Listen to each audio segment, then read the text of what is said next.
নমস্কার বন্ধুরা, আমি আছি এখন আমঘাটা স্টেশনে। কিভাবে তোমরা খুব সহজে শিয়ালদা থেকে কৃষ্ণনগর থেকে সোজা মায়াপুর আসতে পারবে, আমি সেটাই তোমাদেরকে বলছি। কৃষ্ণনগর থেকে 10 টাকা টিকিট কেটে সোজা আমঘাটা স্টেশন আসতে পারবে। আমঘাটা স্টেশন থেকে 10 টাকা ভাড়া দিলে নবদ্বীপ ঘাট অথবা মায়াপুর ঘাট।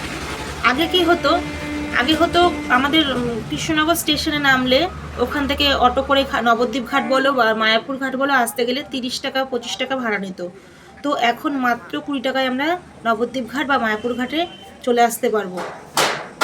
শিয়ালদা থেকে কৃষ্ণনগর নামলে কৃষ্ণনগর থেকে 10 টাকা ভাড়া কেটে আমঘাটা স্টেশন, আমঘাটা থেকে নেমে স্টেশন থেকে নেমে 10 টাকায় টোটো বা অটোতে উঠলে তোমাদেরকে নিয়ে যাবে নবদ্বীপ ঘাট অথবা মায়াপুর ঘাট, বা যেখানেই যেতে চাও।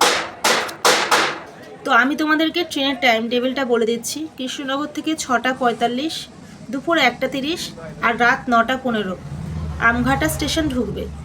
কৃষ্ণনগর থেকে আমঘাটা স্টেশন ঢুকবে। তো আমঘাটা থেকে তোমরা বলে দিলাম 10 টাকা ভাড়া দিলে মায়াপুর ঘাটে পৌঁছে যাবে খুব সহজে। খুব শীঘ্রই ট্রেন আসতে চলেছে আমাদের স্বরূপগঞ্জ ঘাট পর্যন্ত, তখন আর তোমাদের এটুকুও সমস্যা হবে না। এক ট্রেনে তোমরা একদম নবদ্বীপ স্বরূপগঞ্জ ঘাটে নেমে যেতে পারবে স্টেশনে। ওখান থেকে চলে আসবে মায়াপুর ঘাট বা নবদ্বীপ ঘাট।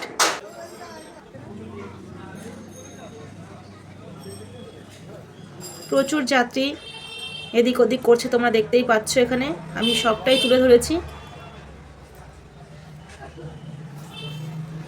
আমি এখানে স্টেশনে ছিলাম রাত তখন 9:30 বাজে।